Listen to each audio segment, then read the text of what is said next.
Kriya. It is one of the very profoundest Kriya that's happening in us. It's one of the involuntary activity that's happening in all of us. So if you look at your body is just most of the times without your voluntary efforts, entire metabolism is happening in your body. Your lungs are respiring, your heart is beating, and your liver is metabolizing. And there is intercellular communication that's happening between trillions of cells in the body.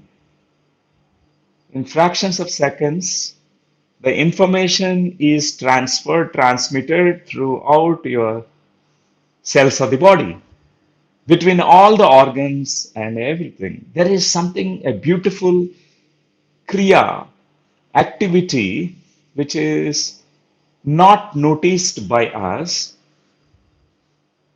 There is a autonomic nervous system which is taking care of the main vital activities. Like one of the vital activity is breathing. The second vital activity, important activity in the body is the heartbeats.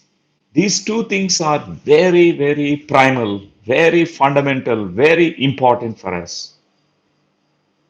And the first and foremost we can say is breathing.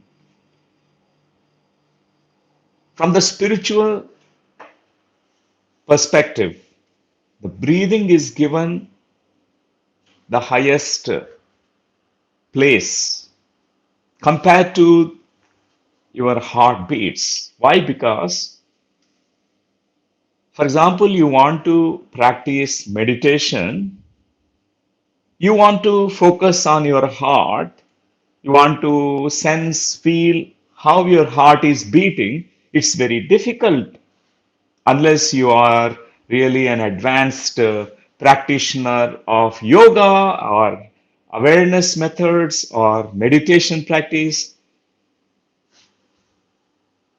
But breathing can be observed even by a beginner, even a novice, a beginner, a starter who just began his meditation practice can start with meditation with breathing. Because this kriya is the most simple thing, because your nostril is outside. Through the nostrils, we are inhaling and exhaling. We are unconscious about it. But during meditation, you pay attention to your breathing, your in breath and your out breath. We don't generally pay attention to our breathing. We pay attention to the external things like what we are doing, what we are seeing, what we are hearing, what we are smelling, all those five sensory perceptions. We pay attention to them, but we never pay attention to the breathing. But during meditation, this is what we do. We bring our focus, our entire attention to the in breath and out breath. With just giving all the attention to your in breath and out breath, there are certain things that happen. Very mysterious things. Unknown. It's really a mystery. How this simple breathing process is helping everyone, is going to help us immensely more if we know how to use the breath technology to benefit us, to improve our health, to gain the mastery over mind, to also to deal with our emotions like fears, anger, jealousy, greed, shame, guilt, several emotions.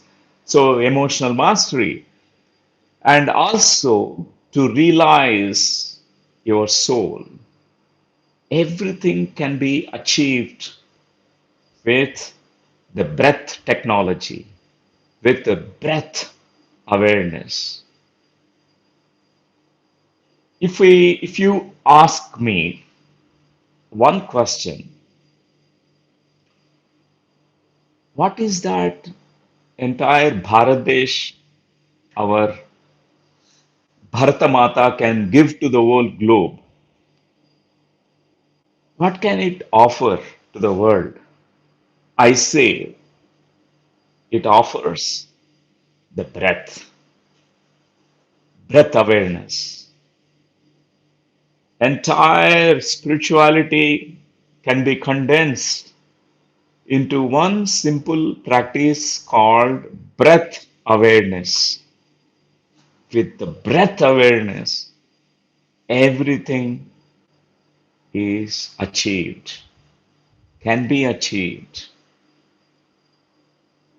So, dear friends, last 25 years, every day I give myself the time to pay attention to my breathing. I focus on my breathing at least 1 hour time. Sometimes I get more time. These 21 days, every day I'm giving 3 hours time for myself. That's a luxury. Really, I never got this much time the last 15 years. Now I got plenty of time staying at home, doing nothing, no other distractions at all, no telephone calls, nothing. Just reading spiritual books, watching spiritual movies, and meditating for 3 hours. And also, I'm doing yoga because I felt like doing this yoga, stretching my body and gaining again the flexibility. I had to train my body. Something very, very beautiful. We can attain such body awareness through Surya Namaskars and Anapanasati, breath awareness, meditation. So, dear friends, I know how much this breath meditation can help us in our evolution. The current moments on the planet Earth, everyone is stressed out, and all the spiritual people, meditators around the globe are coming together because we want to spread that awareness, not to be panicked, not to feel fearful. Instead, we can awaken our inner resources, like we can gear up to the current situation, gear up our immune system. We can gather all that cosmic energy, make our bodies to produce immunoglobulins, antibodies, which is really possible. That's what our ancient rishis, yogis, masters taught us. That's what their wisdom they offered to all of us. So before any kind of vaccine is, prepared on this planet Earth, it may take quite some time, and we don't need to really get panicked. Meanwhile, we can do something, uh, you know, all by ourselves. Meanwhile, we'll slow down. We really understand how beautiful our body system works, how much body intelligence we have, and with this intelligence of the body can prepare all the molecules, whatever that is required at this point of time to combat any kind of virus. Of course, we need to really research about it. We have to go within, search inside you. It's an inner search and awaken your inner potential that you have. When you trust, when you have all the belief and faith that your body can really prepare an inner vaccine, your body can prepare a vaccine for this coronavirus. It does not mean I'm discouraging all the scientists, medical doctors, community, medical community working so hard to prepare it. Of course, we need even the help from the medical community a lot because all people cannot really focus, can awaken this inner abilities that we have. Not everyone can be in the no thought, no mind state. People are at different stages, even in the practice of meditation. That's why we need all kinds of help, all kinds of support. But at this point of time, when nothing can be done, we have nothing to do right now.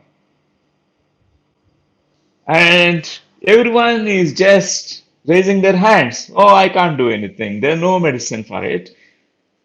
And it's only just trials and all that. At this point of time, we can turn towards your breathing, turn towards your consciousness, turn towards your spiritual guides, turn towards the spirit world. Dear friends, the breath is so significant. Breath is so crucial and important for everyone. We can't stay without the breath more than a minute. Without breathing, how long can we stay? The moment we have taken the first breath coming into this world, when we are exiting this planet Earth, the last breath that we exhale and we leave this body, till then, this breath mechanism is activated in us. Our lungs are activated and respiring tirelessly, relentlessly, day and night, 24/7. So, dear friends, this breath mechanism is so important to us. If we know how to breathe properly, if we know this Swasa Vidya, the science of breathing, the art of breathing, really we can do wonders with our health and wonders with this mind that we have, wonders in our spiritual progress. So, dear friends, the breath is prana. The breath is known as energy. Not only the breathing, you are getting the oxygen when you are inhaling, not only you're taking the oxygen in, you're also taking the prana, the energy also along with oxygen. There are two components in the breath. One is the oxygen and the second is the energy. Generally, what we were taught is the breath is just oxygen. But the breath is also prana, it's also Shakti. That's what our ancients, our rishis have told us. In the ancient scriptures, if we open the ancient scripture, Swara Vijnana Shastra, that ancient Swara Vijnana Shastra, Swara Manjari Shastra, those who have studied this Swara Vijnana Shastra is called as Swara Yogis. They are the great breatharians who mastered their breaths, who knew about how breath is linked with the entire energy system of you, how the outer and the inner are connected with your breathing. Our ancients knew that it is prana, the breath is prana. In China, it is called chi. In Japan, it is called ki. In German language, it's called atman, which also in Sanskrit, atman is soul. And we know a soul, one of the important characteristic feature of a soul is energy nature of the soul. And friends, almost every culture, every spiritual tradition, every religion talked about breath, importance of breathing. Whenever a pregnant woman about to be delivering a baby goes to the hospital, doctor says to the woman that breathe deeply, breathe, inhale and exhale. They ask them to breathe because with the breathing, there's something that's happening in you. Whenever you stop breathing, you're also stopping the flow of energy. Whenever you are breathing, there is life entering into you.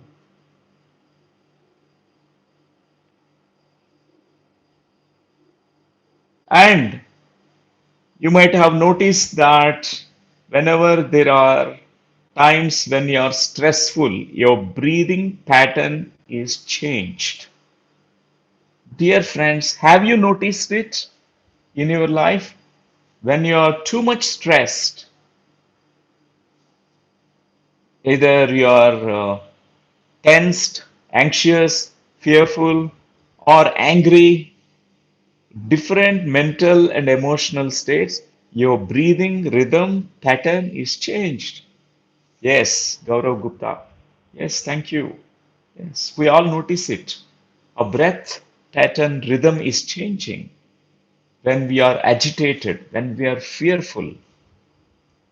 Whenever we are calm, quiet, our check with your breathing. Your breathing is also peaceful. It means your mind and your breath are so much connected, very much linked, very much connected. With so many innumerable thoughts, restless thoughts in your mind, what happens is your breathing is faster.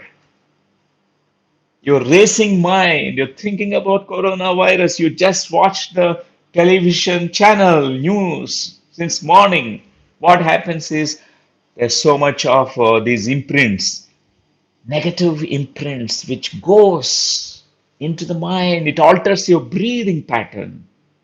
You are breathing shallow way. Breath is not going deep inside you. You're not taking full inhalation, full breathing. Generally, when we have a healthy breathing pattern, your breathing is reaching to your tummy, your abdomen. Your abdomen, the diaphragm, the muscle, which is separating the chest cavity and the abdominal cavity.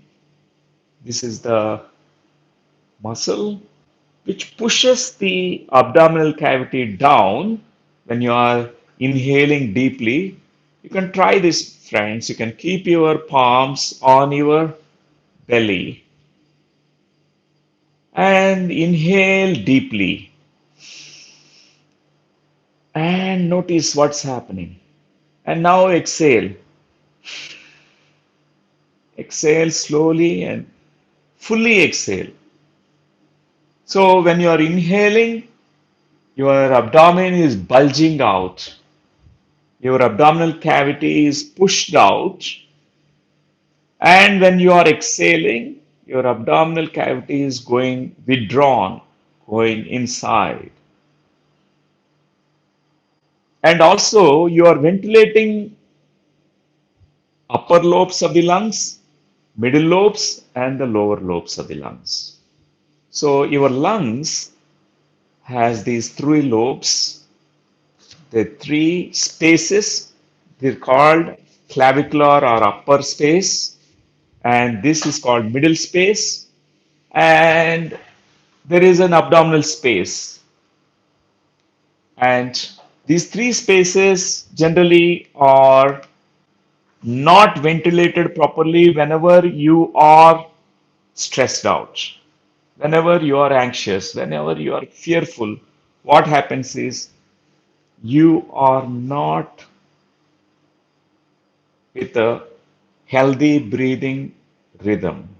Healthy breathing pattern is not happening.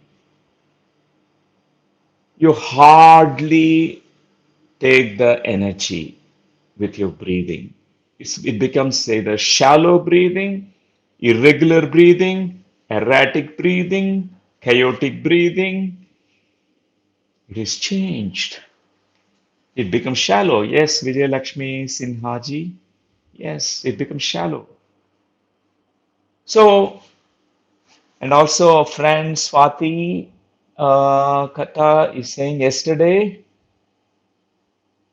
in the chat box, she's saying, yesterday I listened to class, I noticed the breathing of right nostril and left nostril, but sometimes I felt that it is equal. A little difference I noticed while breathing out. Is it be like that? Is it like that? Okay. Yes, dear friends, some of us we find every 1 hour our breathing is changing from left nostril to the right nostril, from the right nostril to the left nostril every 1 hour. It's natural. If it is not changing, something is really, we have to check whether it is pathological or an abnormal condition, because our breath is connected with our inner etheric body. Our breath is actually reaching to our pranamaya kosha. That's why pranamaya kosha, our etheric body is called breath body, chi body or ki body. And that breath, which is going as energy into our etheric body, has all the network of nadis, their etheric tubes. 272,000 nadis. Those scriptures they talk about mainly 72,000 nadis, but there are 272,000 subtle energy tubes where the energy, the prana is flowing. And there are three important nadis right in your nostrils, you can feel it. One is called as Ida Nadi, and the second one is called Pingala Nadi, and the third one is called Agni Nadi or Sushumna Nadi. These three nadis. So left side is called as Moon Nadi, Chandra Nadi,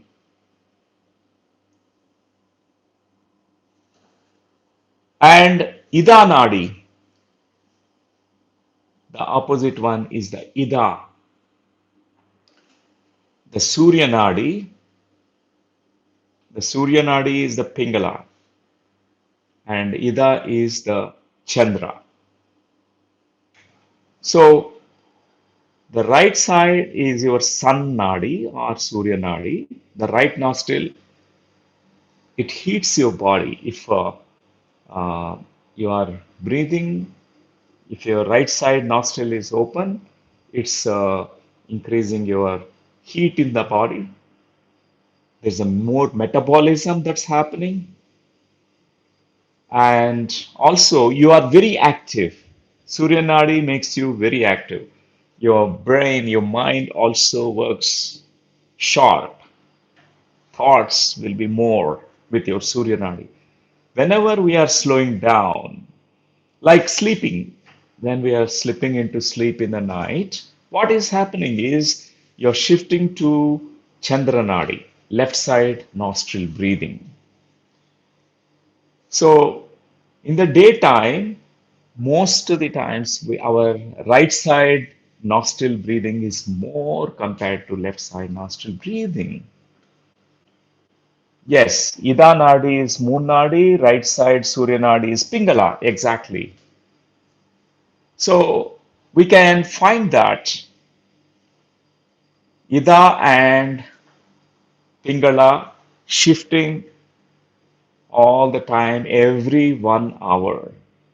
But predominantly in the day hours, it's Surya Nadi, and in the night times, it's predominantly the Chandra Nadi.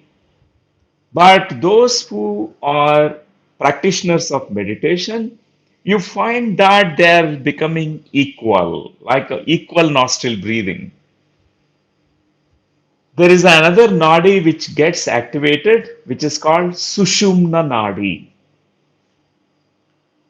which is called Saraswati Nadi, which is invisible. That means actually that point of time when Sushumna is fully activated, when your mind is utterly empty and silent, what happens is this Sushumna Nadi, which is the Gupta Nadi or the hidden invisible Nadi, which gets completely activated.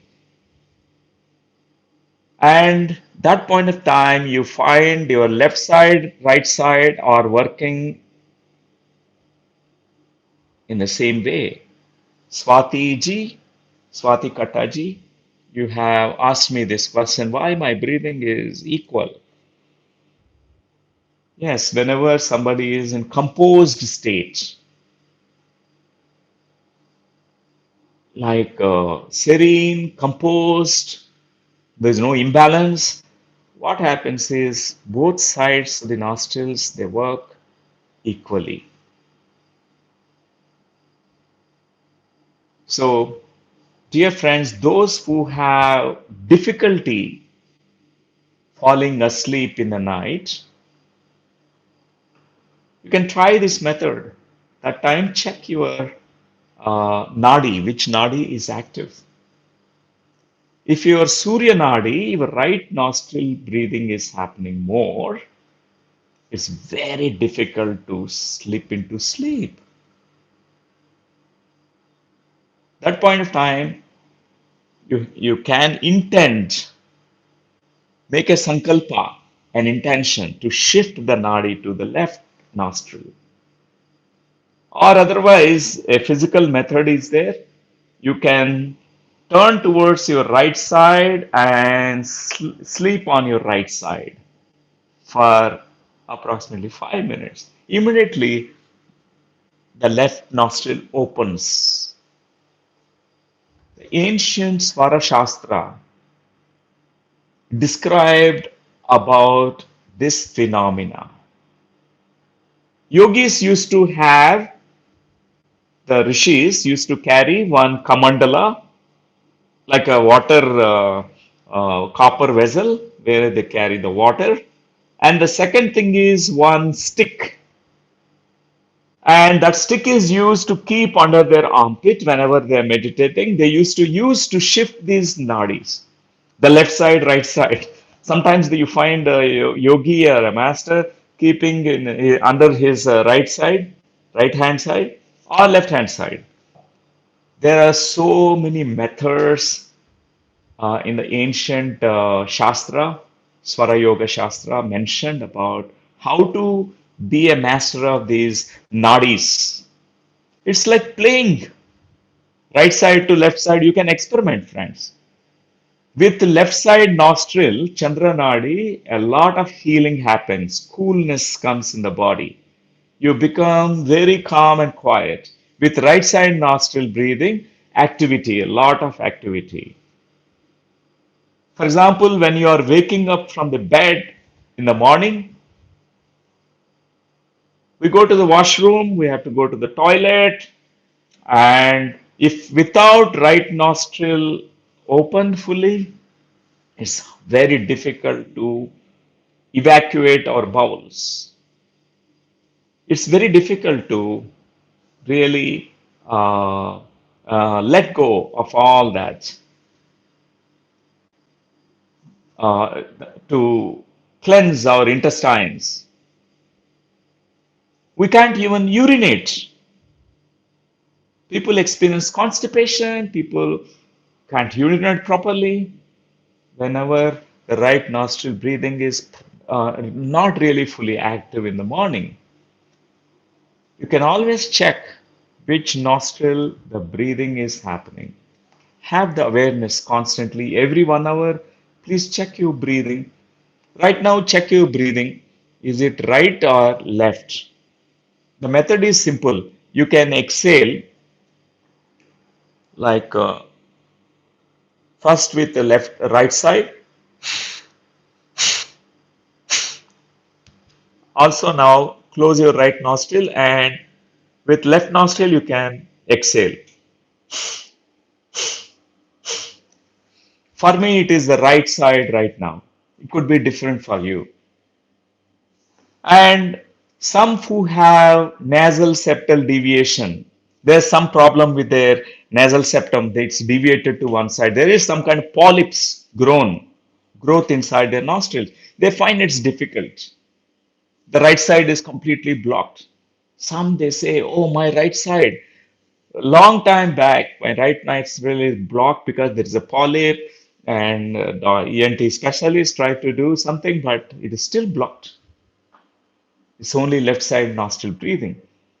So, friends, I tell you that it's not anatomical. It is more to do with the energy. So, in deep meditation, you find that the, the breath energy entering equally through, even though you have right side nostril, a polyp and a growth, still there is a energy of the breath which is entering to right and left in an equal way because the Sushumna Nadi is activated. When the mind becomes empty and quiet, that's the key to activate the Sushumna Nadi. Everyone really look for it, look forward for it to activate Sushumna Nadi, because without activation of Sushumna Nadi, your Kundalini Shakti in the Muladhara Chakra, the sleeping serpent, 3.5 coil, it sleeps like that. It's not going to activate. Your all the chakras will not blossom. It won't get awakened. To awaken the Sushumna Nadi, the mind has to become empty and silent. To make the mind empty and silent, the best, simplest, easiest, royal Rajamarg, royal path is breath awareness. You watch your breath awareness. When you are practicing breath awareness, you are aware whether the volume of the breath, and you are aware of your respiratory rate, you are aware whether breath is left nostril, right nostril, you are aware of many things about your breathing, whether the rhythm of the breath, the my breathing is heavy and suffocating a lot of time. Jyoti Gopinath Gari. Yes. So some people, some of the meditators, they notice that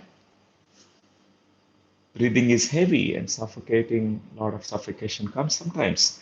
So when you practice regularly the meditation, breath awareness, you can overcome that. Your breath becomes really normalized. You establish a healthy breathing rhythm. The healthy breathing rhythm is deranged, it has become dysfunctional when we are children, when we were coming out of the womb of our mothers. Most of the times, that's the time when our breathing pattern is disturbed.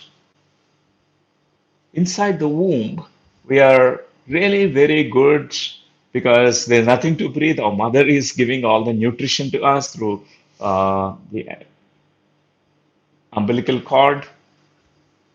The moment you came out of the womb, for example, there is a birth trauma that you have experienced. It's difficult labor for your mother. It's a delayed labor, forceps delivery, cesarean section delivery. Mother was at that point of time very disturbed. She was fearing a lot. Maybe just like the current situation around the globe, there are many pregnant women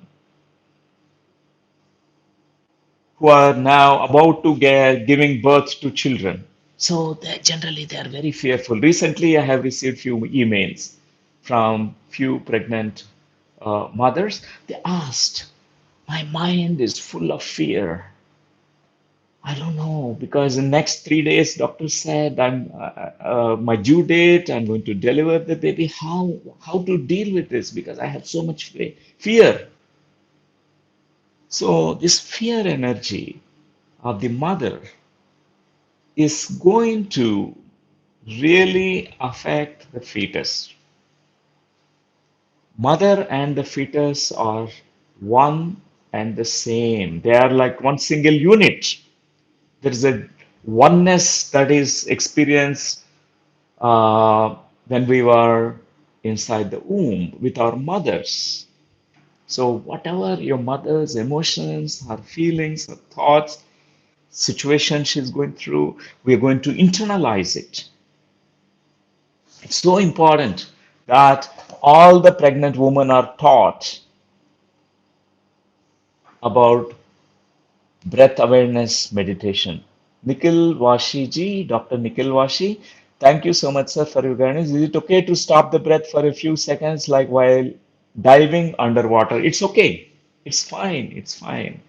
Those who attained a lot of breath awareness, who are sincere practitioners of breath awareness methods, so they can stop breathing for such a long time. Himalayan yogis, they demonstrate sometimes. They have such lung capacity. They do astonishing feats. They're able to really control their autonomic nervous system. Some of these ancient rishis, yogis, they demonstrate jalastambhana vidya. That means they go under the water and they stop breathing for such a long time. I heard, and also I have seen one master demonstrating it for a few hours. So I heard and read from a book called Masters from the Far East. Masters, uh, I tell you exactly the title of the book. Masters of the Far East or Wisdom of the Far East. Wisdom of the Far East. I get the title and I'll give you friends. Such phenomenal experiences were shared by the ancient yogis, like a Jalastambhara Vidya, where they almost literally stopped breathing underwater for months and years, residing under the water. Medical science or our science can't believe it. We believe that without breathing we die. But the yogis, they breathe in a different way. They have a different mechanism to breathe. Maybe just like how fish are breathing through their mollusks, they a different way. Maybe yogis are breathing through their whole body. Maybe they don't need now, they absorb prana, cosmic energy, a different mechanism. Even Chinese masters have written in the ancient scripture, which I have studied about this. It seems that a Chinese Taoist master used to take the deep inhalation. They store a lot of this breath, the air in the entire stomach and intestines. They store it, and they can enter into the waters, and they take a very little portion of the breath, and they can live underwater for such a long time. Why do they do that? For various reasons. So, Dr. Nikhil Vashi, about when we are diving under the water and we stop breathing, that's perfectly all right. Another thing, in deep meditation, people stop breathing. The breath reaches to a minimal level. Generally, we take around 12 inch, the breath is reaching down, but slowly it becomes 11, 10, and 9, 8, even it becomes a small, like a column of breath moving in your nostril, and it reaches at one time almost like bare minimal breathing. It's called subtle breathing, energy breathing. That point of time, it's called Kevala Kumbhaka, natural Kumbhaka, Sahaja Kumbhaka. Means you stop breathing in that moment, and the breath is reaching directly to the third eye, this place. And at that moment, you are hardly breathing in that moment. The breath is stopped. There's no anymore. But minimal breathing is happening because the yogi is slowing down the body metabolism. The cells of the body require less amount of ATP energy, and they require almost like very, very minimal energy. That's why metabolic rate is less. All the trillions of cells in the body. Just like how polar bears they go through hibernations, a hibernation. They hardly eat food, they hardly drink water. There are many such breatharians. The food is the breath. Himalayan masters I, who don't eat food, who don't take any kind of gross food, not even fruits. Just their food is the breath. Breath is the food for them. They breathe. And then later on, in deep meditation, the breath is also so minimal, their cosmic energy is the food for them. They, they eat cosmic energy. So, dear friends, so today we are learning about Swasa Vidya, Swara Vijnana Shastra. The ancient India has something to offer to the whole globe.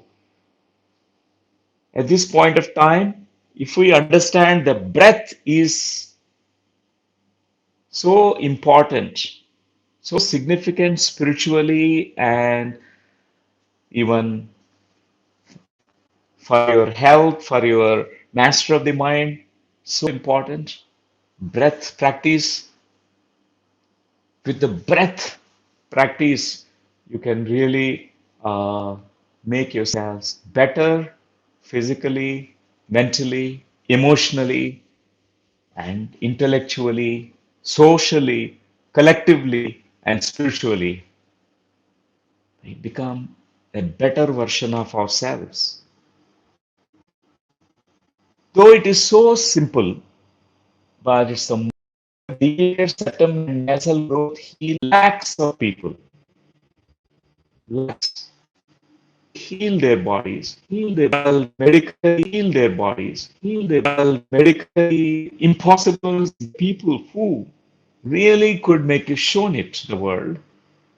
So I believe, I honestly, if we really truly believe and have faith in ourselves, very sincere in our practice, everything is possible. Nasal septal deviation to whatever that's. So, dear friends, now let me share with you the significance of breathing. What and the inner. It's in the middle, the breath inner. Breath is connecting gross and the subtle. The gross, physical, and the subtle is the energy nature of us, the non-physical. These two things are connected by the breath. Breath is in the middle. It's connecting, it's becoming a vital link. And also, breath is making a bridge between your conscious mind and subconscious mind. To know your subconscious mind, to be an explorer of your subconscious mind, because subconscious mind is very powerful. There are many other devices, love is really able to transform it. Breath is really energy which can heal us. Breath is transformational. Really trust, friends. We take our breath for granted. Mahodar Babaji, a master from Himalayas. I'll show the picture of Mahodar Babaji. I have a beautiful statue of Babaji here. You can look at this Babaji's statue, which was gifted by one of our spiritual friends from Mumbai. So I really like to look at this image of Babaji, who is in deep meditation practice. He has given the breath technology, Kriya Yoga technology to the world. And in the Kriya Yoga, which he taught to Lahiri Mahasaya, Lahiri Mahasaya transmitted this knowledge to Swami Yukteswaragiri, and then uh, Paramhamsa Yoganandaji learned about this Kriya Yoga. Now there are many, almost millions of Kriya Yogis in the world who learned about this. Whatever the technology that's offered by Mahavatar Babaji. So the Kriya Yoga says that our breaths are counted. Your lifespan is determined by your count of your breathing. We take approximately 21,600 respirations, breaths per minute, a day. Approximately 17,000 to 23,000. Average is 21,600 breaths per minute, per day. I'm sorry, per day. Per minute, we are taking the respirations 12 to 18. If it is less than 12 or more than 18, generally medical science we call it as bradypnea or tachypnea. Some abnormal health conditions, people find difficulty in breathing, which is bringing bradypnea condition, where they are not able to breathe properly, exhale properly, or breathe in properly, or some they have too much respiratory rate is high. So Kriya Yoga is saying that Kriya Yoga is saying that your lifespan is determined by the counts of your breath.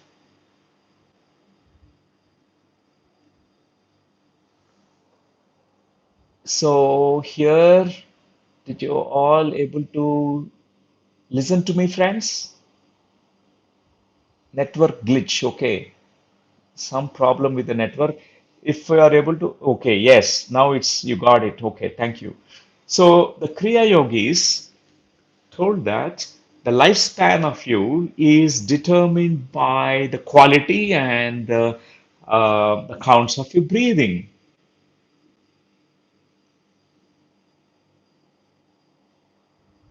So a dog takes the respiratory rate of a dog is around 28 per minute, and it lives for nearly 11 years to 12 years.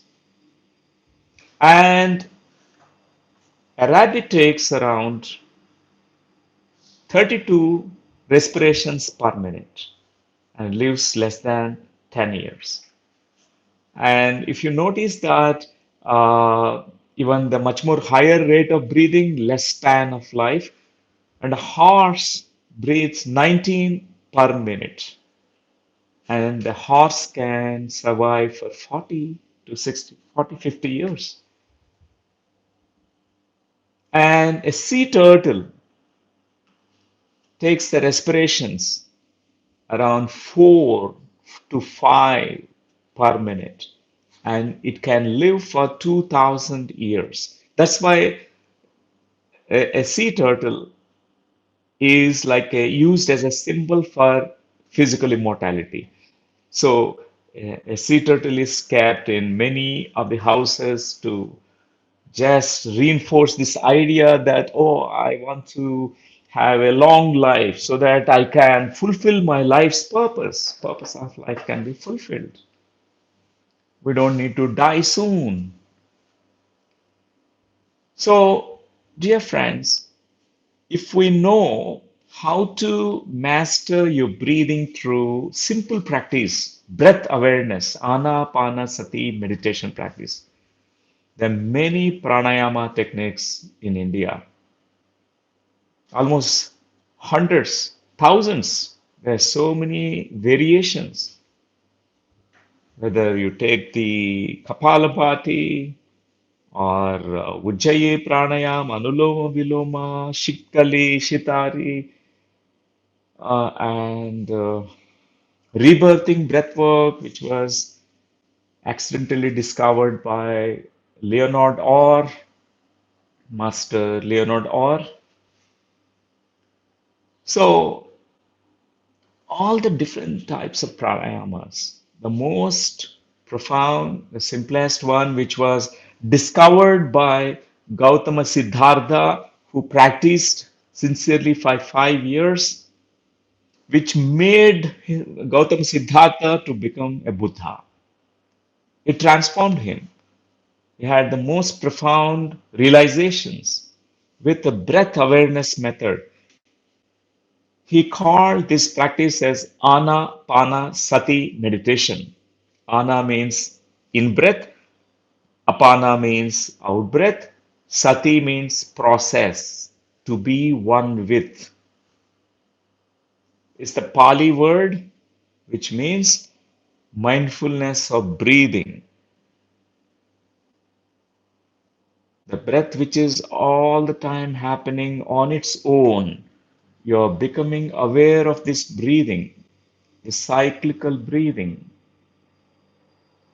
You are fully giving all the attention to the breath. Your mind is now not getting distracted, not going into the past or into the future or into the stories of you and me or others or coronavirus. No, your mind is stopped. All the internal chatter or internal dialogue is stopped when you are fully mindful of your breathing. Simple practice. We don't need complex methods, my dear friends. Generally, simple things are ignored in life. There is a saying in Sanskrit, Sukshmamlo Moksham, in Telugu language. In my language, Sukshma, subtle things are really can open the doors of enlightenment. The most simplest things are the most profound things. The breath is so simple. We take it for granted. Just like how we take our family members for granted.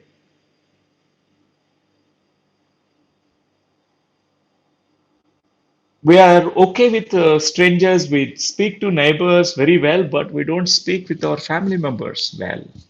We don't say even hello to them, we don't smile at them. It's so important to not to take anything for granted. The most simple things are reveal the grandest truths of life.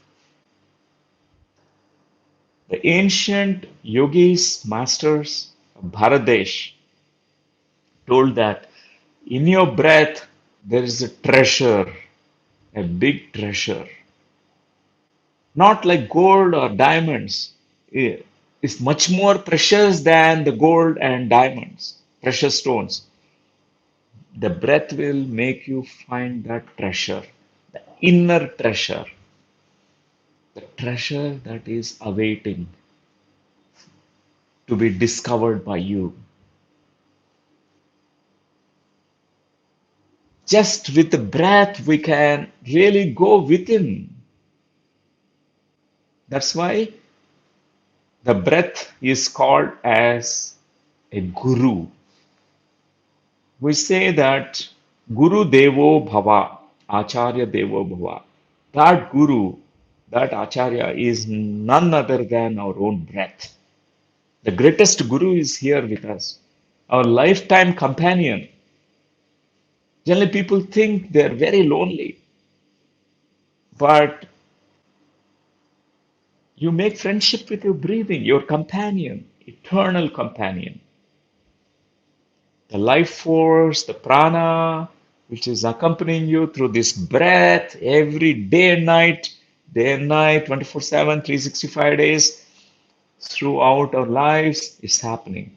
Just the breath is your guru. Breath is called as Pavanaputra. Hanumanji is known as Pavanaputra, Vayuputra, Pavanaputra. He's a breatharian at a very younger age. He learned about breath watching, breath awareness from his mother, Anjani Devi, the mother of Anjaneya Swami, Lord Hanuman. Very, very young age. Lord Hanuman practiced meditation, breath awareness. He became breatharian. He opened his third eye. That's why he's known as Anjaneya Swami. Anjanam means clairvoyance. He opened his third eye. The breath awakens your entire energy network. We have subtle energy centers, Shak chakras, seventh crown state, Sahasrara state, and you have these nadis, 72,000 nadis, Ida, Pingala, and Sushumna nadi. All things are going to be awakened with just breathing, with breath awareness. Breath awareness. We don't need to do any complex method, friends. The simple technology that's offered by all the ancient masters, Buddha simplified it. He made everything very simple to understand so that even a lay person, a commoner can also, without any intellect, they might be illiterate, uneducated, but still they can be benefited. That's what is the greatest contribution from Lord Buddha. Bharat has something to offer to the globe. That is this method of breath awareness, mindfulness of breathing. And all the ancient rishis, the wisdom of all the Upanishads, Vedas, everything, Buddha has summarized it as one simple practice. He said he did not talk elaborately, he did not give discourses, only sutra wisdom. Means very simple words used, even a layperson used to understand. So, with the breath awareness, you will achieve everything. One can awaken the hidden potential energy, the Kundalini Shakti. And not only that, your breath also can do many more things. Its entire network, breath is converted into so many things, friends. The breath is going inside, the oxygen carbon dioxide exchange is happening in the lungs, There's a carbon dioxide, which is exchanged with oxygen with the respiration. And not only that, this prana that's carried by the breath, the energy of breathing, is transforming itself into five different energies inside the body. In the ancient Sanskrit scriptures, it's told was told about these five things. They're called Pancha Mahapranas, Pancha Vayus, means five kinds of wind energies because they move, the energy flows like a wind very fast, very quickly, it moves through our body. To name them, number one is prana, second one is called as apana, third one is called samana, fourth one is called udana, and fifth one is called vyana.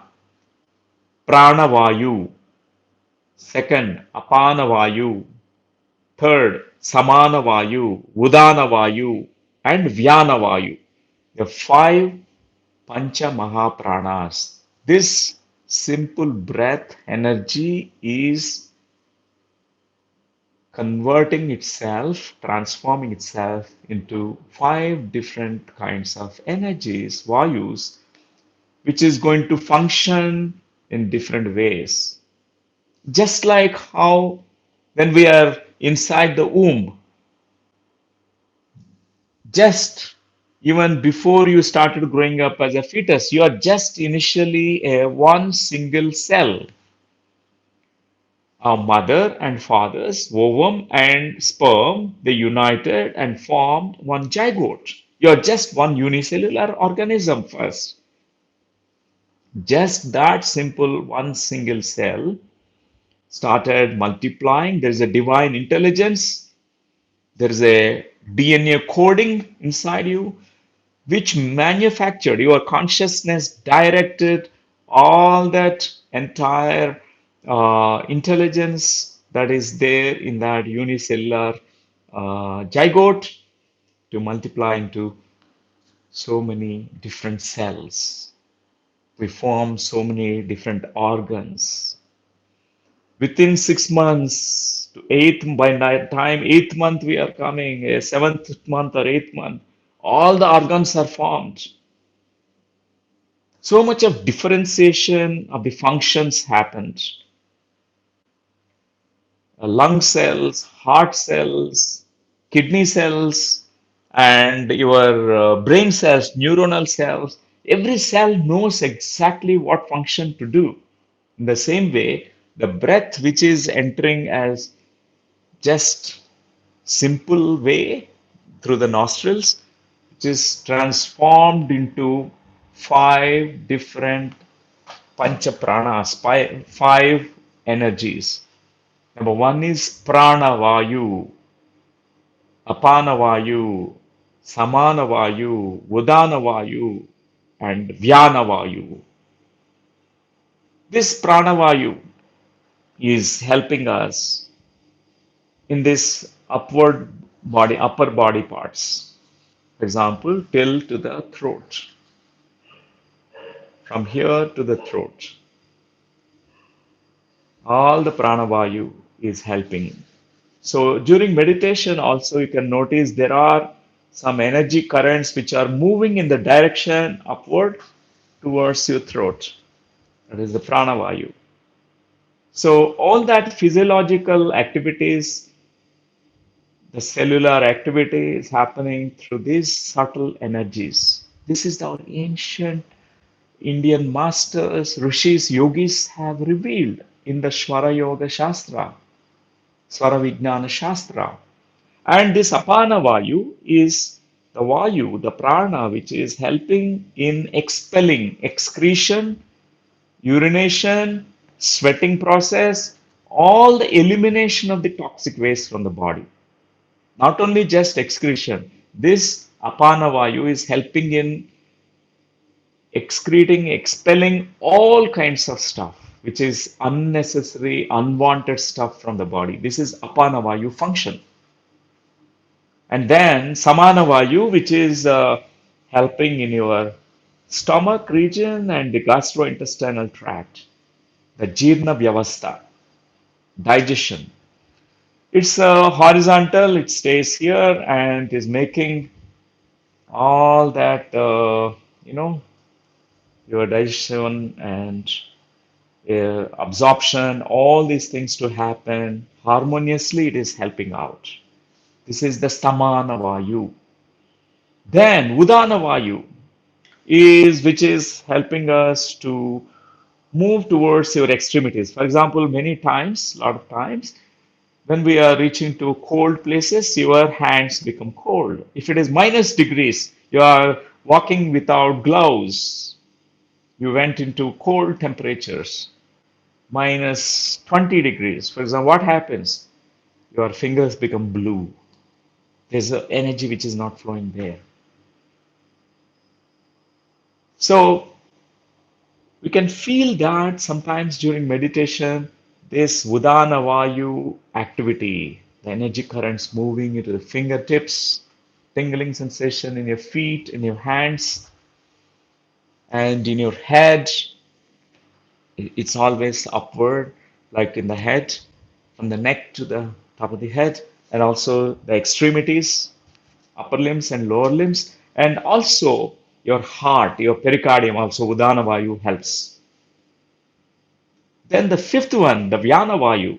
It's also breath which is converting itself into Vyana Vayu, which is the reserved energy, which is like a reserved energy which is kept for any kind of emergency time. Whenever there is an emergency period, that time this Vyana Vayu comes into forefront. It takes care of all the things that is required. It's a reserved, a buffer energy. When you are shutting down and you don't have any more energy, that time also you can open your eyes and you can do something. I tell you this book I have read, which is published in Telugu. The title of the Telugu book is Mumukshutvamu Mulla Kiritamu. It's about the autobiography of Tapasvi Maharaj. He lived in the physical body for 185 years. From 1750 onwards, he started living and he had the most profound meditation experiences. He roamed the entire Himalayas. He met many physical immortal beings like Ashwadhama, Parashurama, and many Chiranjeevis he met. There's so many divine masters he met. And in that book, when his death moments were approaching, when he was about to vacate the body, his body was kept on the floor because the last moments he could not move the body. But what happened is he indicated that he will exit the body. He makes a transition from the body to the higher planes exactly at 5 p.m. He indicated it well in ahead. That day and that minutes and hours, he said, that moment on the floor before 1 week he was not speaking, not doing anything, but suddenly that experience, it was written in that book and many people, disciples witnessed it. He sat in lotus posture like a yogi, crossing his limbs, lower limbs like this. And he kept his hands like this, clasping his hands. His spinal cord was straight, and he closed his eyes and he started taking nice breaths and he said Om for a few times and consciously he vacated the body from the higher energy center exactly at 5 p.m. That is the most touching experience when I read this book. You will find it in English as well, friends. It was I can't tell the English title because I have read in my native language, Telugu language. But you definitely, this master is such an amazing master, was such a sincere practitioner of meditation. So, friends, the Vyana Vayu, even the time when you are totally tired and exhausted, that comes into play. You can just wake up and meditate in that moment. You can do many things with the Vyana Vayu. So, see what's happening with simple breathing. The breath is converting itself into many things. Breath is actually converting itself into it's functioning so many things. It's making your body cells function. The ATP, the physical energy units, is reaching, but before that, the energy of the breath is reaching out to all the cells in the body. So that's what our ancient India or Bharat has offered to the globe, friends. So, dear friends, the breathing, simple practice of breathing, we have to become more aware. Today, let's practice this breathing for some time. Before that, I will take few questions. One is Suchi Goyalji. Is the breath the energy component of soul? Please explain breath a little bit in relation with the soul. Yes, breath is prana, not only oxygen, it also contains prana.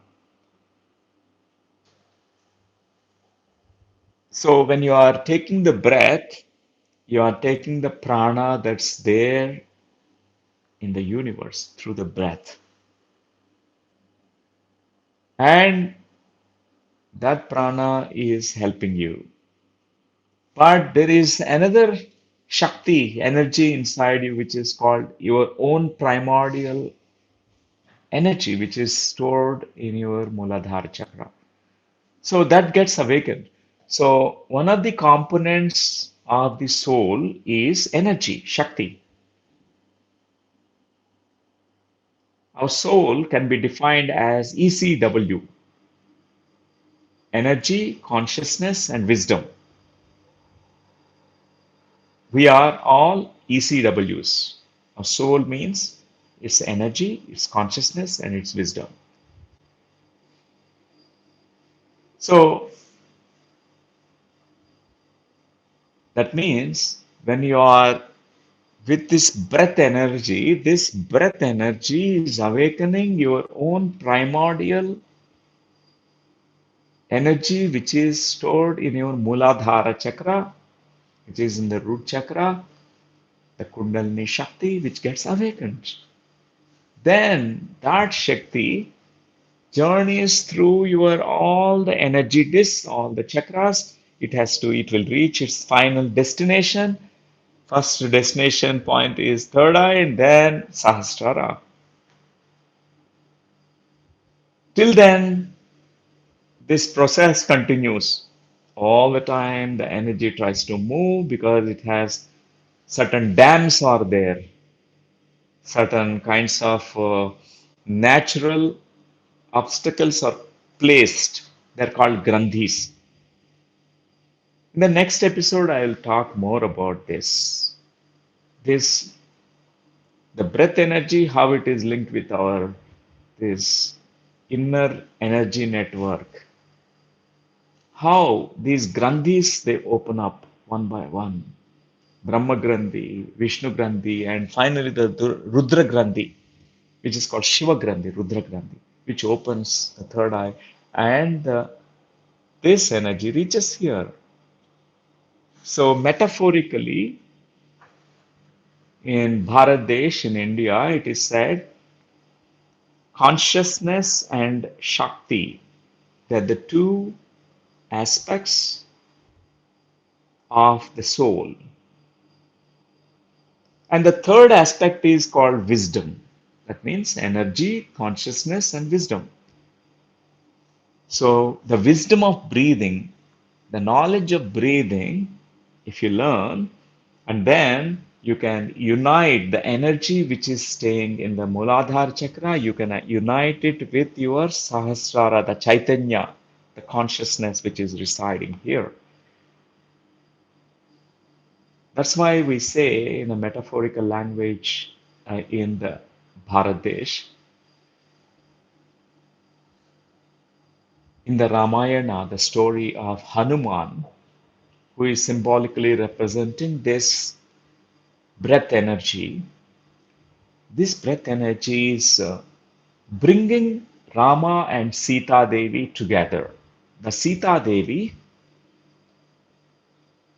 Sita Mata, who is the Prakriti Mata, who came from this Prakriti, from Bhumata, from Prakriti Mata. She's she has to meet the Ramji.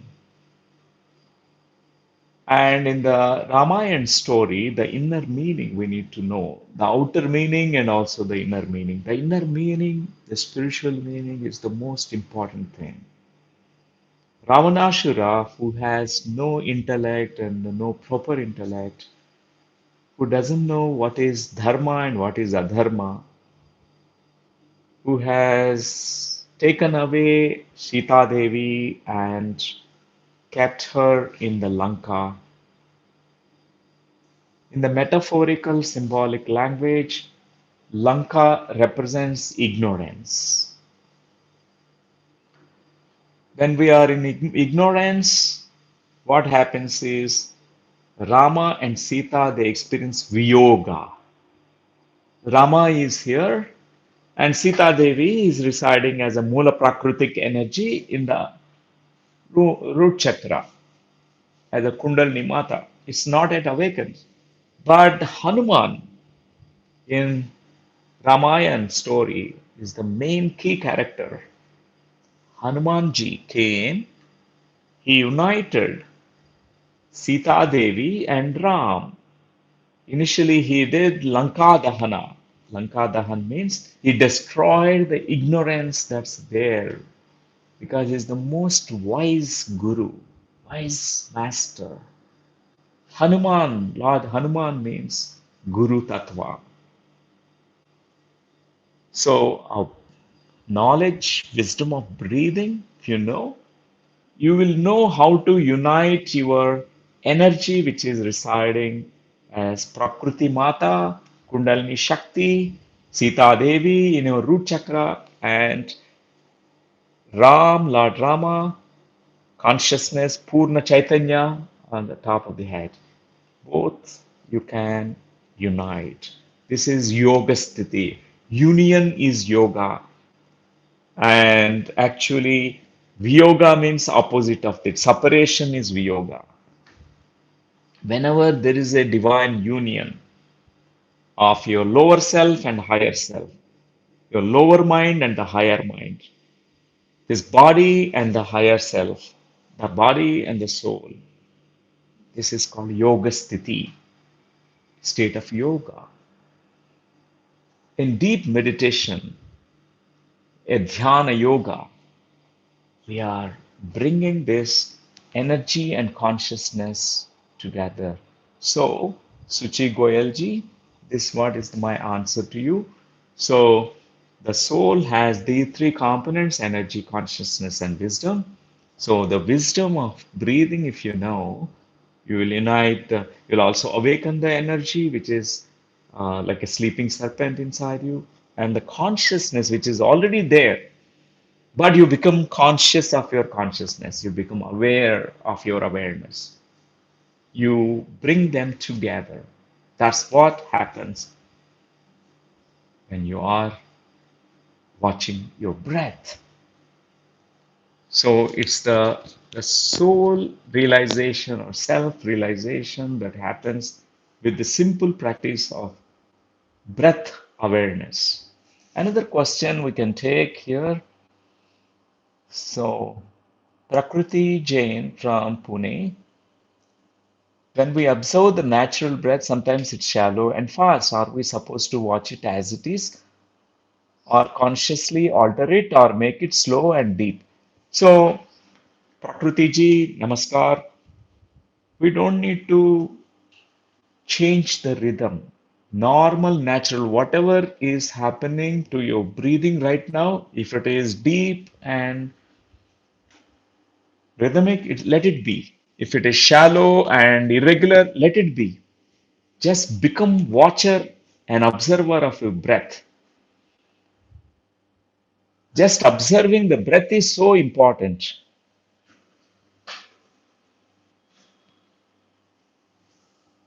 So there is a beautiful quantum physics principle. Quantum mechanics discovered this beautiful law or principle of the universe, which is called as observer participancy principle, wave particle duality. When an observer is there, so an observer is affecting what is being observed. So scientists were trying to understand whether this particle has wave nature or it is matter or energy. Is it uh, energy or matter? They want to understand these subatomic particles, the nature of it. When they try to observe, whenever there is an observer, it is behaving according to the observer. According to the observer, what is being observed is changing. So when you are watching the breath energy, so for example, your breath is initially shallow and erratic and it is irregular.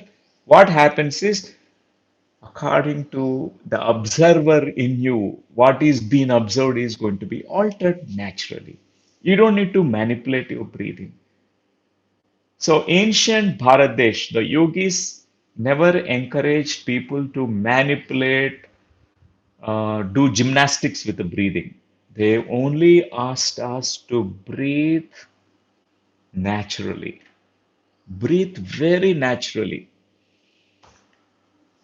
So it's so important in this practice that we are talking about Anapanasati meditation. We don't need to alter the breathing pattern. You already have an unhealthy breathing pattern. Let it be. Just watch it now. Become aware.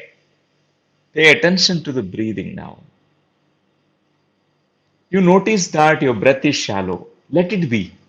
Or you notice that your exhalation is not happening fully. You're only inhaling, exhalation is stopping. It's not easy. Or you are noticing that your inhalation is not proper, exhalation is good. Your left nostril is more, right nostril is less. It's erratic. So, whatever observation you make, you don't need to alter it. Just be a good observer. Be a witness to your breathing. Watch your breathing. Your simple, tender, normal, natural breath need to be observed. That's what Buddha asked us to do. Breath awareness means very simple, natural breathing method need to be observed. So, observer in you, when you are observing the breath, naturally the breath gets corrected. That's the best part of it. You will notice that your breath pattern rhythm is changing after some time. So, dear friends, very first few minutes when you are watching the breath, where you really give all your attention to your breathing, observe the breathing. The quality of observation is so important. Don't give your attention and awareness to external things in that moment. When you are meditating, give all the attention to your breathing in that moment. The shraddha, your focus on your breathing.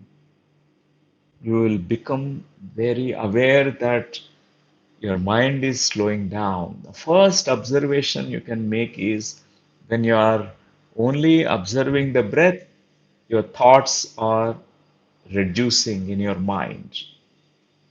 And slowly the thoughts will become bare minimum. At one point of time, all the routine thoughts will vanish from the mind. Routine, regular thoughts, habitual thoughts. But there are your higher mind always is active, friends. Higher mind comes into play. The higher mind is connected with your soul, your buddhi. Your higher mind still operates. You get with the higher mind so many insights. Those are not thoughts. You get still those divine thoughts, which are not your routine thoughts, but different thoughts. But it is not distraction. So at that point of time, you'll notice that as the mind slows down, your breath is altering itself naturally. Your breath corrects itself. And I talked about Sushumna Nadi. That Sushumna Nadi activation happens the moment your mind is tranquil, peaceful. Even for at least for 10 minutes or 15 minutes, you're practicing 1 hour meditation practice. At least you have reached this zero state of mind for 15 minutes. In that 15 minutes, your Sushumna Nadi is fully opens. It opens, it activates, and the Sushumna Nadi experiences will begin. You'll have the pleasure and the joy of breathing in that moment when Sushumna Nadi is activated because the first effect that you notice is first this Brahmarandra opens, cosmic energy enters into you. Your etheric body becomes like a big expanded balloon. And second observation you can make is the root chakra activation of the Sushumna Nadi is activating the root chakra. The four petaled red lotus, it opens. Generally, it is closed. It is actually damaged for many people, the root chakra energy. That's why we feel survival fears, we feel scared, unsafe, we don't trust, we don't have roots, we don't feel belongingness to the home or our Mother Earth because our root chakra energy is damaged. It's completely imbalanced. So you find this just simple observation of the breath, normal natural breathing is going to open up there's Sushumna Nadi, and which activates the root chakra, Swadhisthana. Slowly, one by one. Don't force your chakras to open. There's no crash course, a summer course. Just like in the outer physical plane, we want everything to a crash course. But this energy, dynamics, our inner processes, we have to respect its time, respect the sadhana, respect its own unfoldment. Don't be in a hurry, don't be in haste, because that won't help.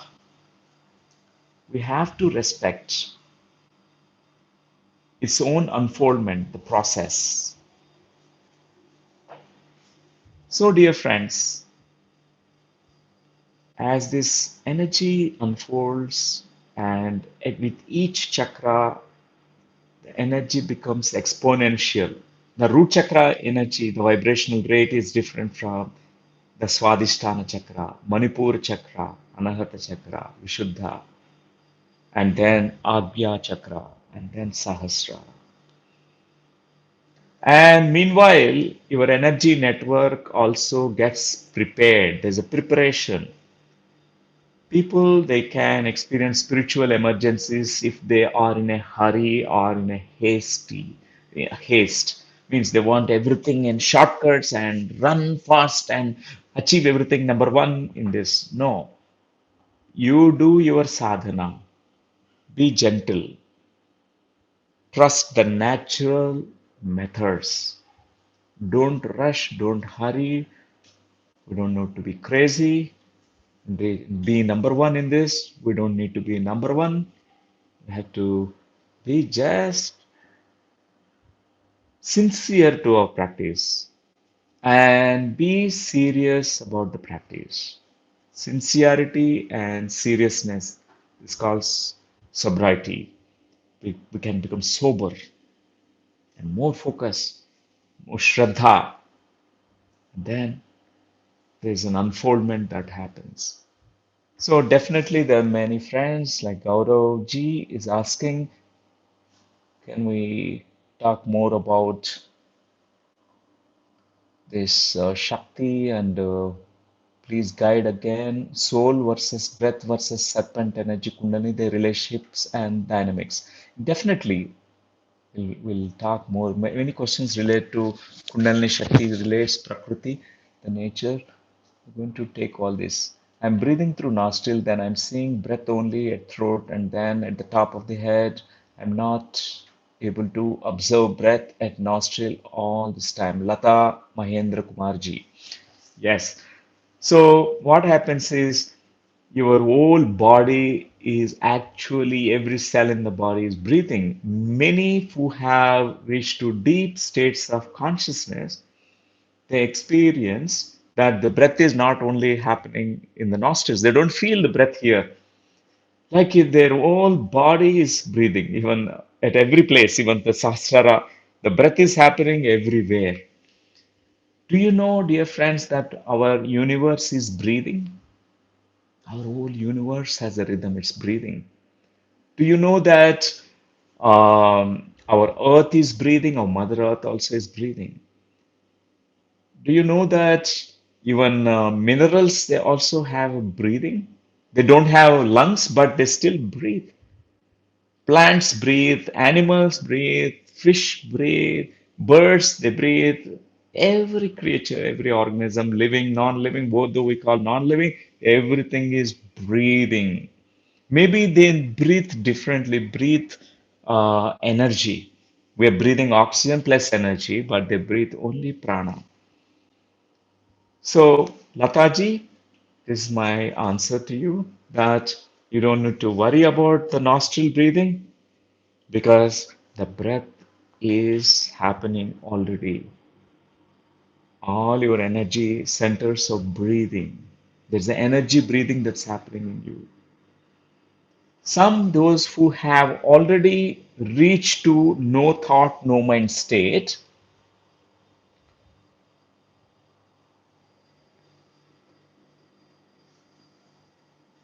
most of the times they find that there's no breathing at all. Some they try to breathe in that moment. Accept that moment because you have already reached to a no thought, no mind state. Your breathing is happening in a very subtle way. Subtle breathing is happening. You don't need now any kind of gross breathing. Within few moments time, some they enter into deep meditation stage and the breath awareness, breath observation, what happens? The breath is very minimal, as if they are not breathing.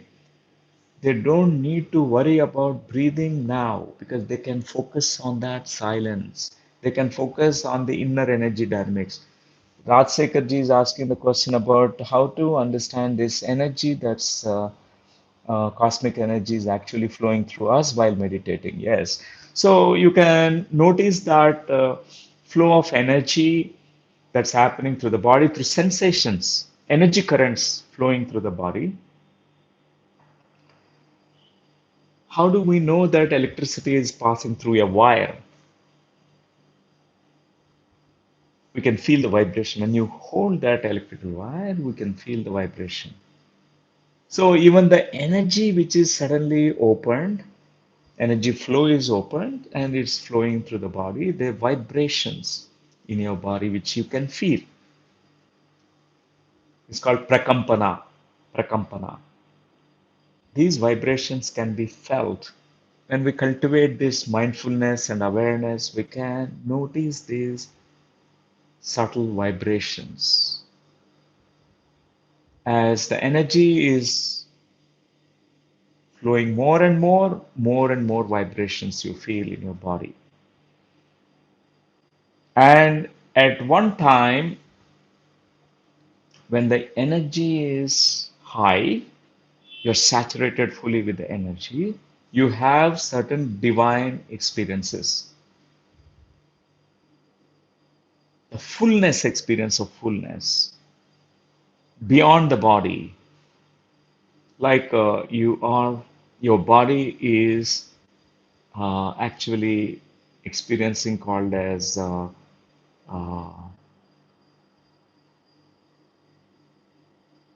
expansive state, like your physical body disorientation. Your body feels as if it has become big. Not really, physical body is becoming big, but is more with expansion of your consciousness beyond your body. That's also energy manifestation. Whenever your etheric body is fully saturated with energy, this experience of expansion happens. So that's how you can observe and the flow of energy. As today, even in the last class, you talked of silence, then it is better to meditate in silence rather than with a chant or music. Yes, that's true, Shirin Sachdev. You can, those who have reached to no mind, empty mind state, they don't need even breath watching. Breath is a tool. Breath is you need a kind of tool to stop this monkey mind. That's why you initially start with your breathing.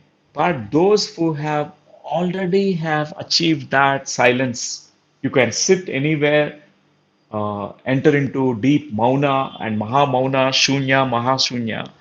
Then you don't need any kind of other techniques like chanting or music. Anyway, really for the practice of meditation, chant or bhajans or other things we don't generally use because it we stay in the more in the mind. But our breath is called ajapa japa. Ajapa japa means it is also chant, but a kind of different chant. It's chant means which is repetition, which is repeating on its own. But this is soham. It is the primordial energy. This is the omkar. If you hear the sound of the breath, it is the omkar. And this omkara chanting is happening right in your nostril. So we don't need to chant, we don't need any music. But initially, this classical or any kind of instrumental music helps many people. Initially, it is needed. Some for some people. For example, I am striking this Tibetan bow.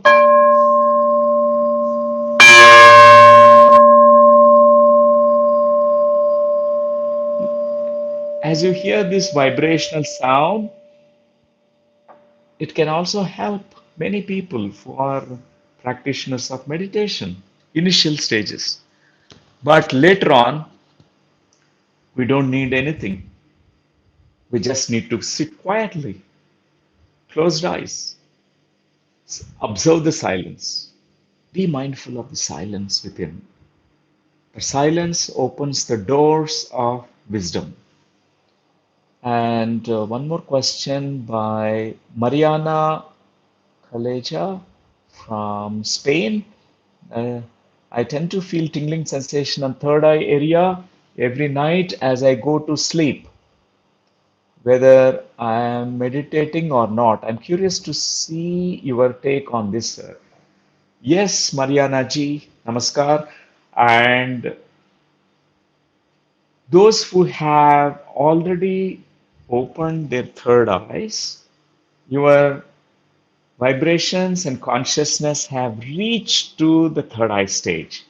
That means When you're about to sleep, your attention is not anywhere else in the lower energy centers. Your attention awareness is reaching naturally to the middle of the forehead. Many who have already opened third eyes, the consciousness is fully operating at the sixth level. In the sixth level of consciousness, we experience what is called the glimpses of the oneness, how the whole universe is connected, how energetically we are all connected. And many deeper insights come to us about the energy nature or soul nature of us. So, Mariana, it is through your own practice, maybe might be you are a practitioner of meditation in many lifetimes in the previous lives. That's why your consciousness is very naturally focused here, third eye area. There's a sensation here. So Sujata Balotia ji is asking if we feel extreme heat during deep meditation, does that mean we're taking in cosmic energy? Yes, madam, Sujata ji. Whenever we are taking this cosmic energy, there are certain kinds of inner dynamics that happen. The body becoming cool, body either going to be heated up. Just your goal, your job is to be an observer. You don't need to really worry why it is hot, why it is cool, because the energy which is flowing through these subtle nadis, when certain nadis are opening up, certain energies gets released. Some people they report this experience when the Kundalini energy is fully awakened, the chakras. When the chakra, each chakra is releasing the energy, the body is heated up, and so much heat is generated in the body. And for many, when the Sahasrara, the crown center, is opened, this place they can't tolerate in the touch any person touching the top of the head. That's why many people they try to cover their head because it's become so sensitive. They feel the heat here. Or some they have an experience that the heat flowing through the spinal cord, like through the Sushumna Nadi, through all the chakras, heat going up. There are so many varieties and different experiences meditators get. Our job, our goal is to just watch, observe. Don't uh, think, worry, or you don't need to do anything. Just observe the phenomena. It's all phenomenology. Everything appears and disappears. In meditation, you observe everything. First, you start observing your breathing. Then you start observing your mind getting silent and empty. Then you start observing the cosmic energy which is flowing in the body. Then you start observing your own Kundalini Shakti which is getting activated and the energy centers opening up. You just observe. You don't need to react, do anything. Just observe all that. What happens is observing later on the higher experiences as the third eye and the sastra opens, you have the experiences of the soul, your consciousness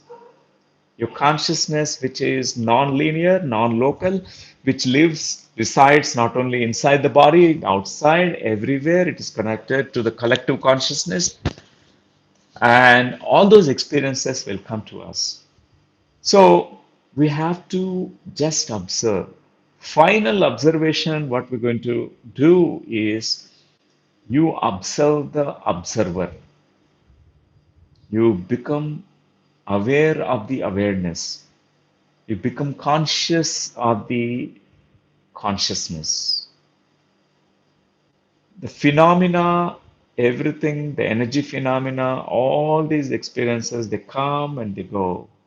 But there's something which is your observer in you is just watching the watcher in you. Just look at that watcher in you.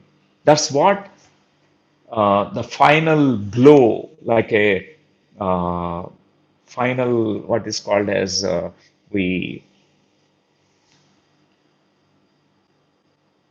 cut through, which thunderbolts, which passes through uh, all those layers, which really penetrates deep. So observe the observer. Then you know who you are. You are that witness consciousness. You are that consciousness which is watching everything, participating in life, dancing, singing, meditating, breathing, respiring, and everything. So that's what we do finally. So there's one more question. So Niru Mohanji from Facebook, one question is posted. Niru Mohan here, please have a session on third eye opening. I've attended many. Sure, sure, we'll definitely, in one of the days, in these 21 days, we'll have a class on that. And one more question from, I think, Malaysian friend Elizabeth Maya. Maya ji, namaskar. I hear these buzzing sounds in my ears, gets really loud during meditation. This is called Shabda Brahma experience, Nada Brahma experience. Maya ji, when this third eye awakening is happening, many people they get these kinds of sound experience. Some people get the divine visions, others they get the divine sounds. So the divine sound, the first few months buzzing sounds, and later on those sounds become transformed, change into flute, conch, and whatnot. Like a conch, I show this conch sound. Many get this kind of sound as well, the sound of the conch, and also the flute, like as if you are hearing the sound of the flute. And all those kinds of sounds can come. It's also the related to the third eye activation, third eye opening. When we have big third eye, many experiences of this kind appear, come to us. PMC Hindi channel. When I read books these days, tears flow down my cheeks. Yes, yes, that's true. It's natural. We are moved. We are touched. If we can't really allow these tears of joy to roll out of our eyes when we are reading a spiritual book like Autobiography of a Yogi, why these lacrimal glands are there?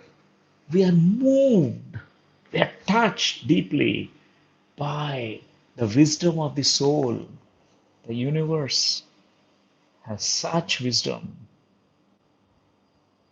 So, friends, I think it's a time for all of us to meditate.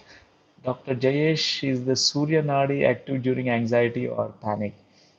Alekia Ji is asking. So, when we are anxious and fearful in those negative states of mind, the Sushumna Nadi is not at all awakened. The Sushumna Nadi opens only when we are in a tranquil, peaceful state. So that's my answer. That's why we try to achieve Chitta Vritti Nirodha state, means no mind, no thought state using our breath technology. We watch the breath and we stop this monkey mind. Padmavati Jayanti, during meditation or sitting posture on ground, my body rotates like top and between eyes, some inner. Okay, that's also an experience.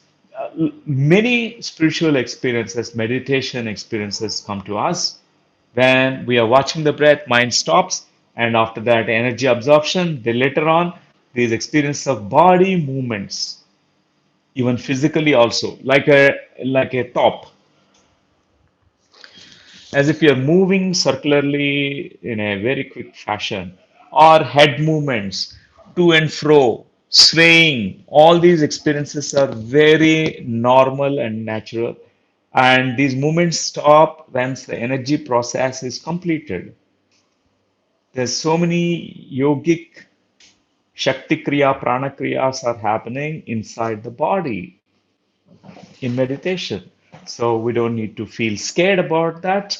Only thing is, our goal is to be an observer, watch without reacting to any experience. Don't cling to the experience and don't reject the experience. And just be an observer. Be in the middle and observe like a witness. That's what we do in meditation. So, friends, let's meditate now, all of us collectively together. And Mariana, thank you. This talk today has been incredible. Thank you so much. Let's meditate, Mariana.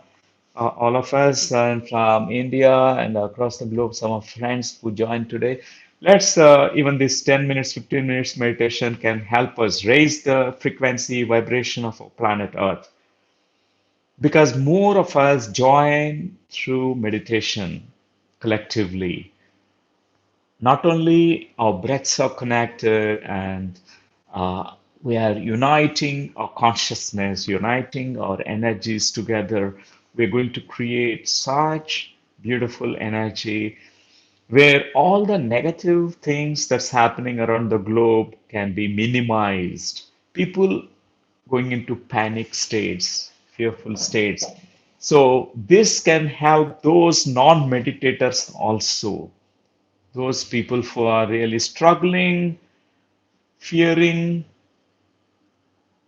and those who are going through a lot of health challenges, those who are hospitalized in ICUs, it will help them.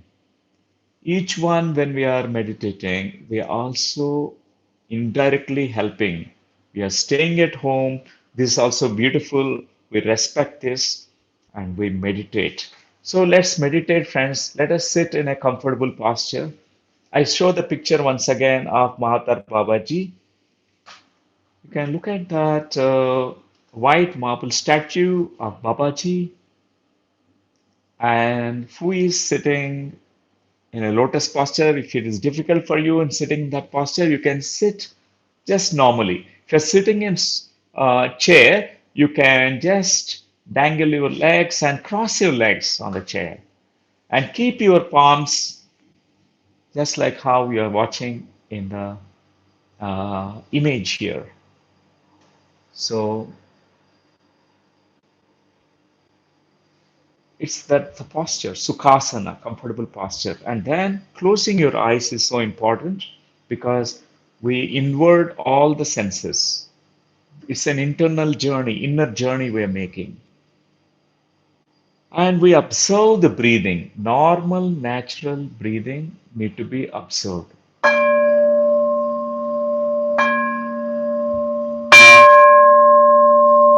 Breath is the Omkar. Breath is also vibrating. If you hear the sound of the breath, it is the Omkar. That's why we don't need to chant now any Omkar, only just feel the breath, watch the breath, become more and more attentive and be aware of your breathing, the in breath and the out breath. Nothing else is required to do. Just watch the breath, observe the breathing. The routine, habitual thoughts, let them come and go. You pay full attention to your breathing. Observe your breathing. Yogaha chitta vritti nirodha. When you observe the breathing, the chitta, which has all those thought forms, and your manas means mind, which is the thinking mind, your subconscious mind, which has all that beliefs and limiting thoughts and limiting fears, all that becomes completely zero and empty. Watch your breath. Normal, natural, simple breathing. Slow down in your thoughts, in your mind. Your breath becomes so easy, effortless, simple, natural. Know that this breath is your energy. With the using the breath energy, you can journey inwardly from the outer world to the inner world, from the gross physical plane to the subtle inner plane, from the matter to the spirit, from the density to the energy, the subtle states. The breath makes us go inside.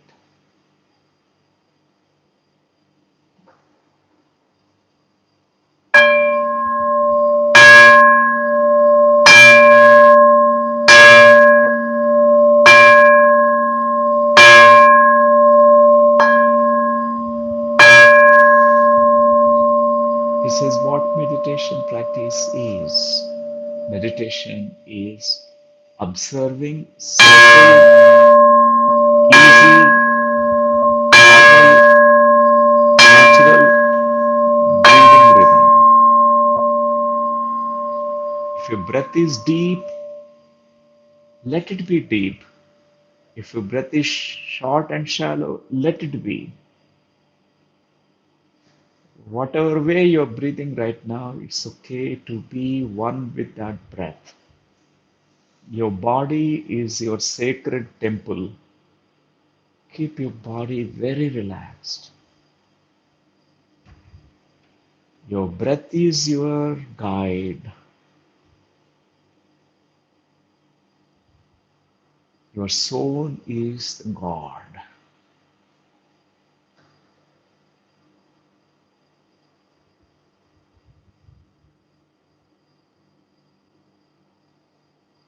Just even these few moments of meditation, we can connect to a deeper and deeper levels through that tranquil space, an empty mind, where the mind is utterly silent.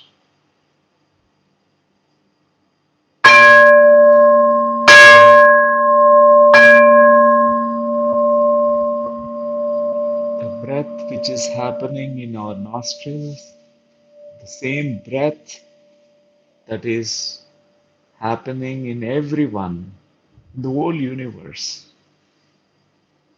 Our breath is the breath of the universe. The universe is breathing into our nostrils. Another name for the breath is God. Breath is God. Breath is guide and guru. So that breath is breathing itself. Just notice it. Feel that breath. Another 2 minutes.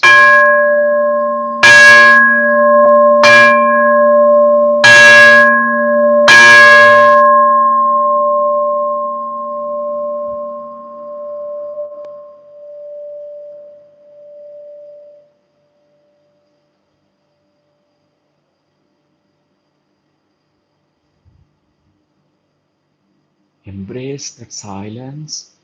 From that silence,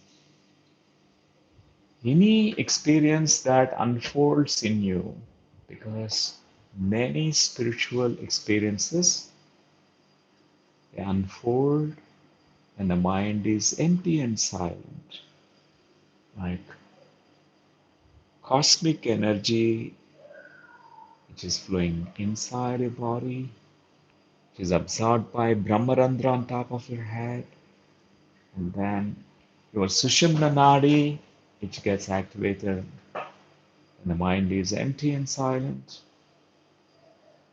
And all the stress and anxiety and fear which dissolves naturally in its silence, the silence actually dissolves everything. Just like a big ocean, Everything is just dissolves in the ocean. Any toxic material, everything dissolves in the ocean. So, in the silence of your mind, everything dissolves. Anxiety, fear, a deep relaxation arises. In this deep relaxation, the Sushumna Nadi, which is ignited, it is opened, which can awaken these energetic experiences of your chakras. Just observe every phenomena. Another 1 more minute, friends.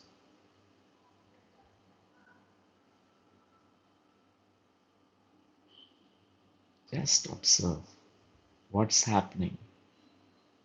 Be an observer.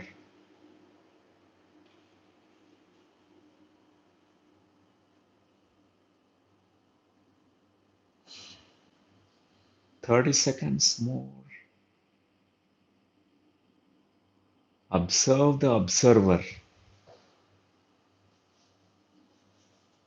Every experience, every perception is unfolding from a deeper place within you. Catch hold of that observer in you. That observer is soul. That observer is Atman. That observer is Paramatman or Purnatma. That observer is actually the God, the divine entity, divine being.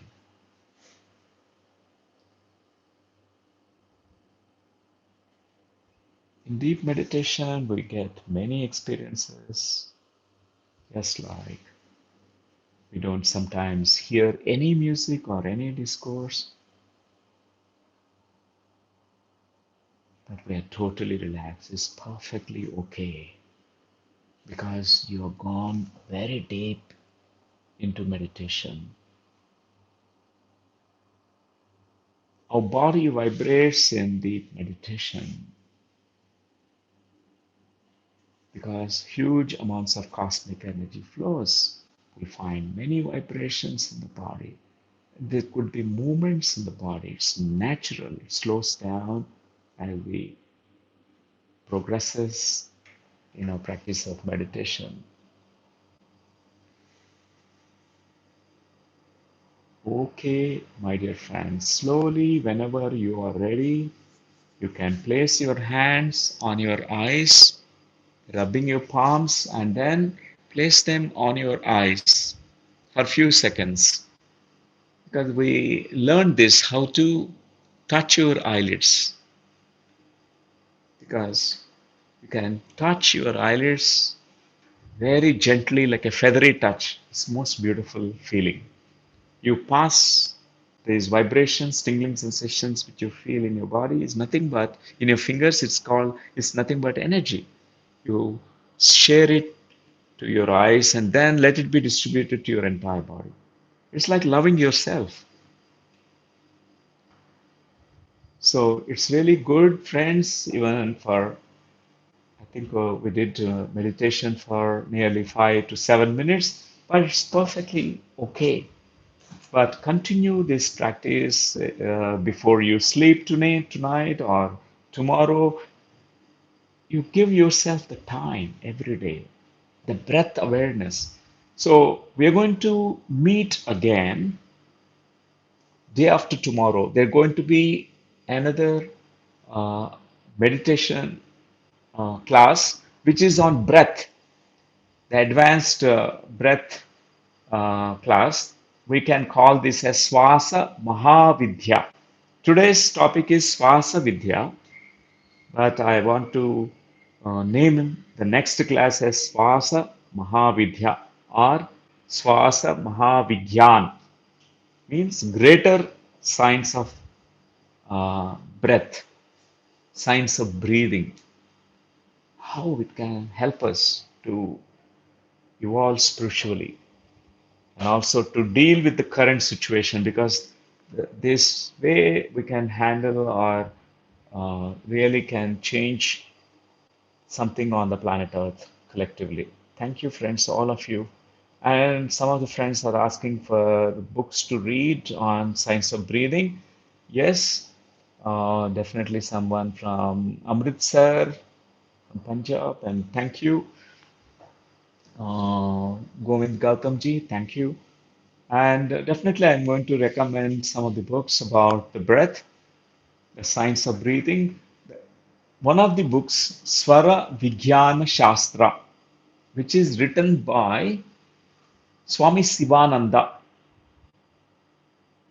doctor. He was a medical doctor, was residing in Haridwar, Rishikesh, and who really authored so many books. And he's a yogi, a true yogi, who has authored this. It was one of the ancient scripture, but he, after his practices, after he experimented, has simplified it. Swara Vijnana Shastra. That is one book I recommend. Swara Yoga Shastra. You can Google search because I don't know exactly, I don't remember the names right now. But the next class I can give you more exact titles about it. But Swara Vijnana Shastra is one thing that you can remember and search. And also recommend Anapanasati meditation by Buddha.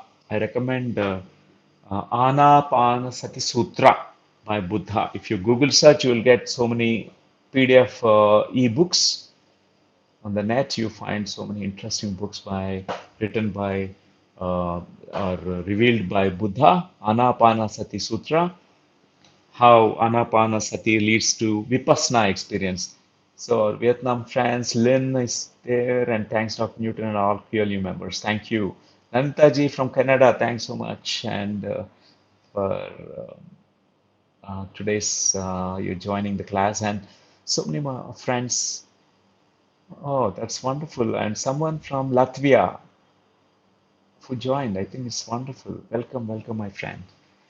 So, friends, yes, Charan has typed about this Anapanasati Sutra by Buddha. Highly recommend this book. And we meet again tomorrow. Actually, there is any Telugu class in the Telugu language. We are going to have the Swasa Mahavidya, Swasa Mahavijnanam in Telugu language. The same class will be given day after tomorrow. And tomorrow is Sri Rama Navami. So Sri Ram Navami is very auspicious in India. I wish you all, my friends across the globe, because it's not only India celebrates this, it's really this master, Lord Rama. He is such a great master, something that we need to learn. And we also, on this Ramanavami, I wish you all the great meditation because that's how we can celebrate our beingness on this planet Earth. Even though it is times of turbulent times, but still we are uh, still we are composed. We practice peace. We practice radiating this beautiful light to the world. Thank you, dear friends. Thanks.